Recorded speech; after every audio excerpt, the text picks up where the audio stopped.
Ye akulira abakyala mu kibiina ki National Unity Platform ng'ateeyombako omukyalo wa disitulikiti y'e Kasanda Nabagambe Flavia Kalule ayagala akakiiko ak'ebyokulonda wamu n'ab'ebyokwerinda mu ggwanga Uganda bave babuulire bannayuganda ku kabinja ako akatulugunya abantu nga kambadde obukookolo akamanyiddwa nga akajjaati bwe baali batulugunya abantu gye buvuddeko mu kulonda okwaddibwamu Kawempe ey'Omamboka.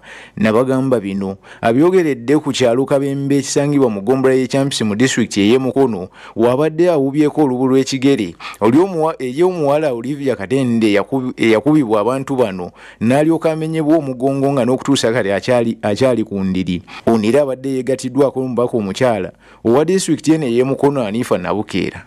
Jati abasajja ba Jati abo abambadde obukookolo bamukuba ne bamulinnyirira ne bamumenya omugongo ne bamumenya embiriizi. Kati ebikolwa ebyo tubivumirira ddala ese kuvumirira yenna era twagala Byabakama aveeyo bano abaana abali ku bitanda bonna abaana bonna abali n'ebiwundu aveeyo asobole okwa-identifyinga ekisookera ddala Jati abo kubanga ffe gwe tukwasa obululu buli ekigwawo nga tuli mu kalulu buba buvunaanyizibwa bwe yeetaaga okuvaayo n'atangaaza mu ggwanga lino kikyakozeewo ku baana bano. Ekyokubiri Jati yennyini twetaaga abakola ebikolobero ebyo Ministry of Defence, Ministry of Internal Affairs bamanya abantu bano ne police, Uganda Police baveeyo batubuulire be baani bano bakubibwe mu mbuga z'amateeka tubategeere.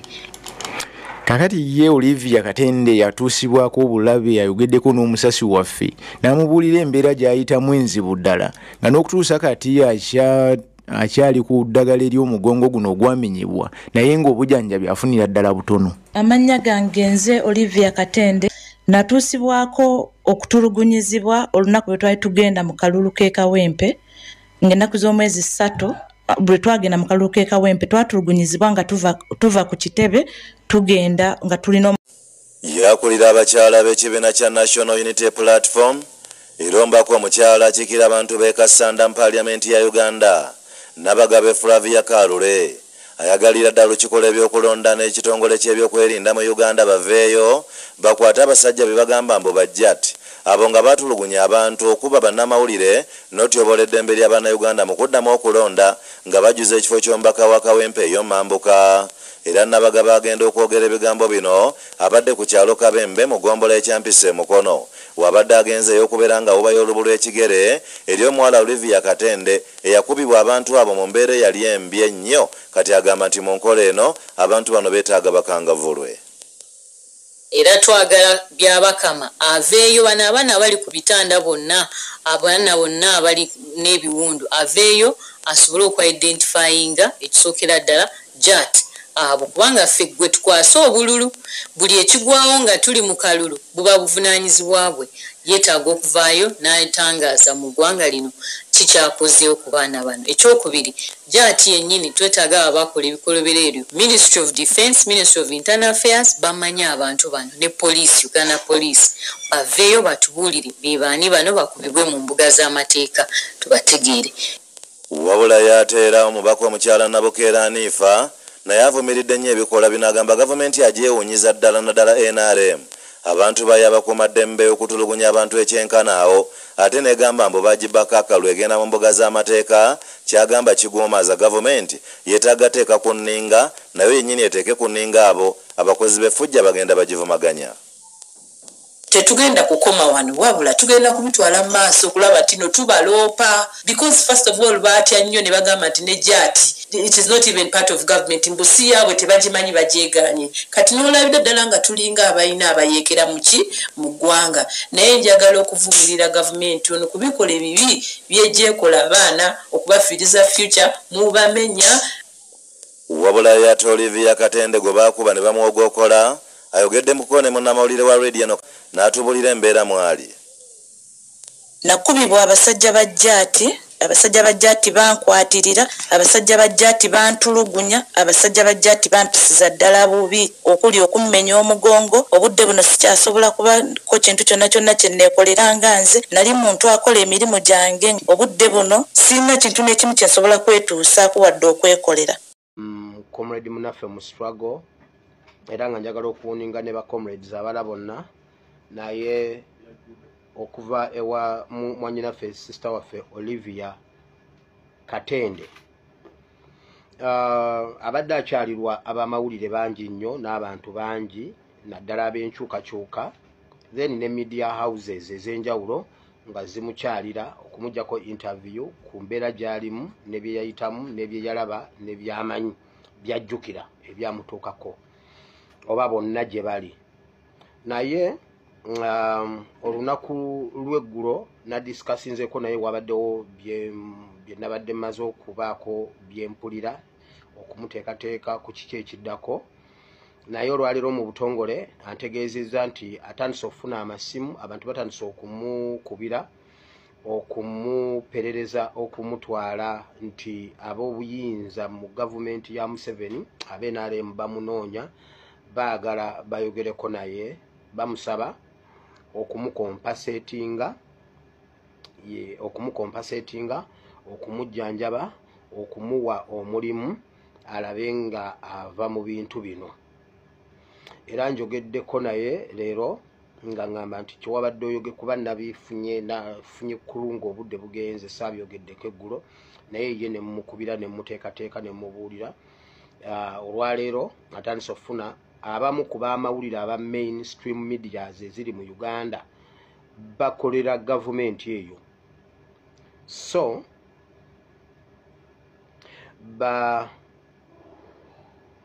batandise okumuperereza.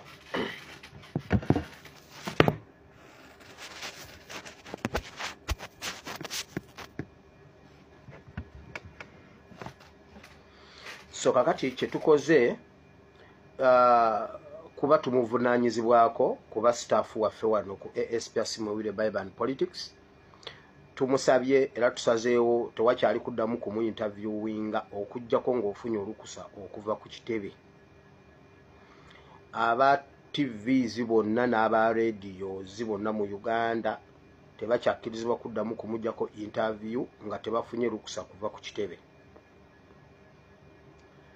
Era bwe bamala okufuna olukusa okuva ku kitebe, ate naffe tulina okukimanyaako n'okukitegeera tukonfaminge nti ekitebe kyekikkiriza, si muntu kwetumiikiriza ng'ekitebe tekimanyi.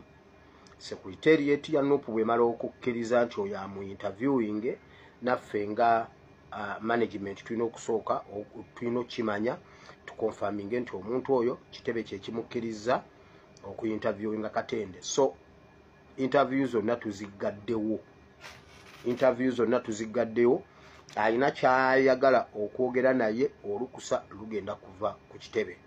Then bwe kinaba kyeyongeddeyo nga tulaba nti n'obulamu buli mu matigga, then tujja kubeera forced okumukyusa ekifo, kubanga waali babadde bajjawo bangi, buli media yonna ebadde ejja, buli omu ajja, buli omu amukubiranga bw'alabye najja namu interviewinga n'omulala. So kati abo abamu interviewinze be batuteeri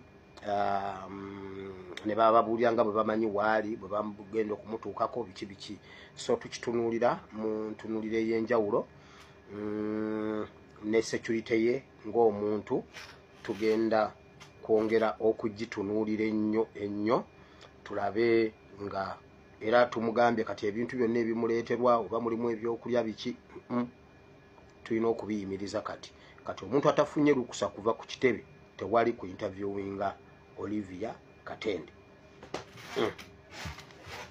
Ate ekitebe bwe kikuwa olukusa, naffe nga Bible and Politics Management tulina okumanya ne tukonfaminga n'ekitebe nti kyekikuwadde olukusa. Tewakyali kumuggyako interview yonna. Tetulina kye twetaaga mu gavumenti, tetwagala kutuliyirira ebyo eby'omu madirisa, tetwagala byakutuperereza, tayagala mulimu gwammwe. Tetwagala mulimu gwammwe. Mbuba muwo mulimu mu ministry yonna gy'ayagala, tetwagala mulimu gwammwe. Oba okutuwa emirimu mwina kusooka kutumenya. Nga bakozesa famire ya Taata Bobby. Taata Bobby ogenda kufuna problemu ne Rangozi ne famire yo.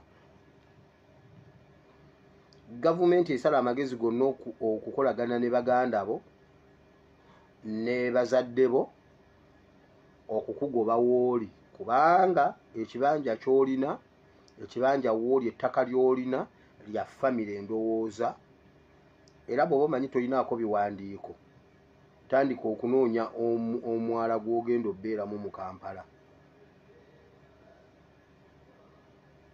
Noonya omwala gw'ogenda obbeeramu mu Kampala kuba kati olabika ogenda mu mwala.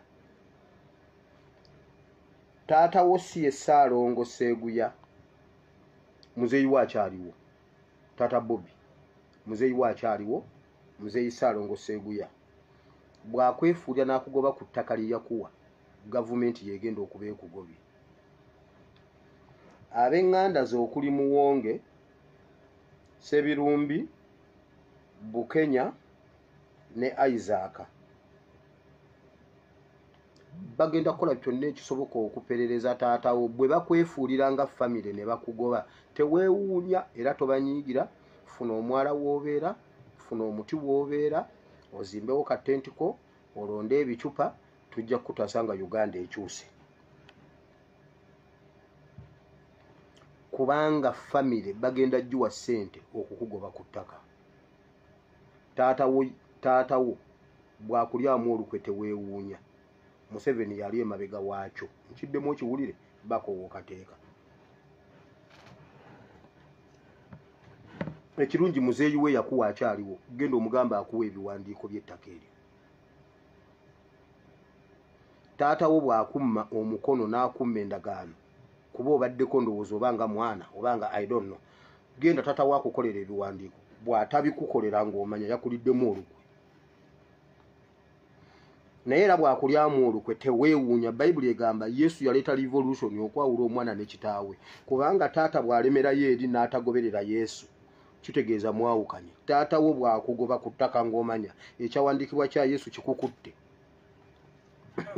Wagudde dda mu kawaayiro ka Yesu ke yayogera nti revolution ye yakwawula omwana ne kitaawe. Yakwawula ku baganda bo. Kati tandikirawo okunoonya omukwesesa omulungi gw'ogenda okubeeramu kuba kati ogenda ku street.